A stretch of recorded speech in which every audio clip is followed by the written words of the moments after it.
At the heart of this is obviously, the common man. In fact, Money Control had put out a tweet saying that how it also impacts, it is the health of every citizen in India, to which the Prime Minister in fact said that it is also to do with Swasth Bharat. Yes. So what was the driving motivation, behind this bill?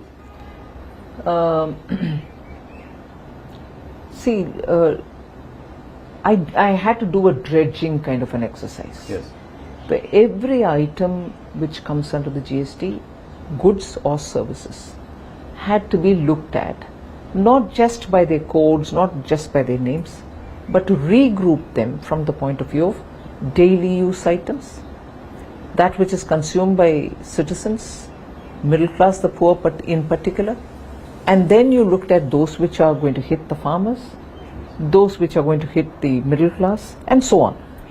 Because eventually, daily use items or items which are necessary for this transition of India from a emerging, developing economy to a Viksit Bharat, Yes.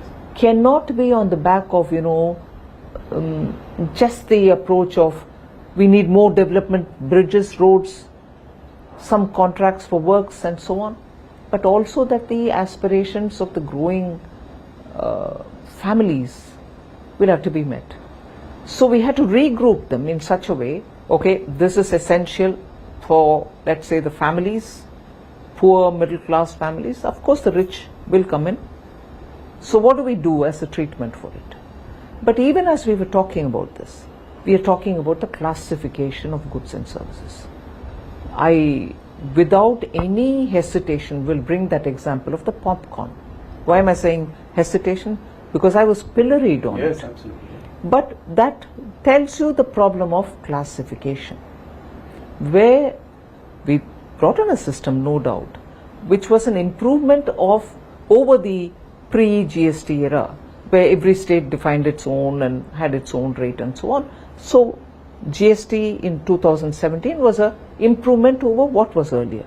But it still required some more simplification, and that's why this exercise. And in the case of the popcorn, it led to a lot of litigation, courts coming up with different kind of voices, and states losing revenue because of the classification being different. People chose to have the higher taxed sugary chocolatey popcorn shown in as a salted popcorn, because that has only very little tax on it. So this arbitrage, because of classification, had to be overcome.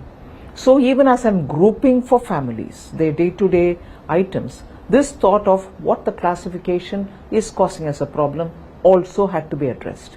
Like that, I think it was one of the, for me it was a fascinating exercise. It was rigorous, it took a lot of my time and time which would have gone in for something else.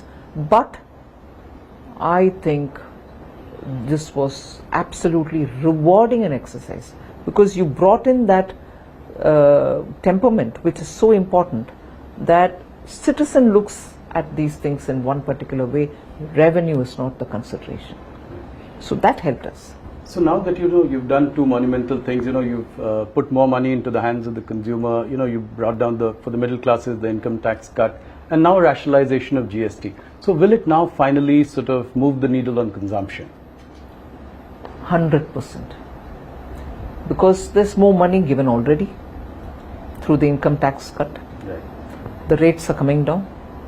So the citizen now has a choice to meet his aspirations and his expectations. He cannot say, look, I have the money because the income tax is reduced, but these items are beyond my affordability. Now everything has come down.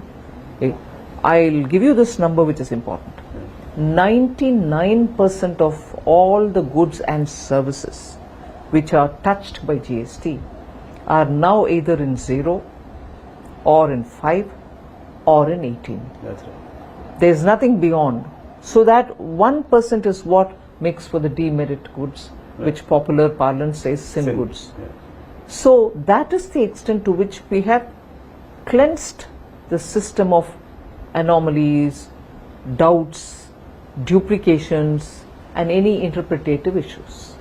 So this will also lead to higher investments. It will fire up investments as well. Obviously, with consumption going up, there's a potential for capacities to grow, investments to grow.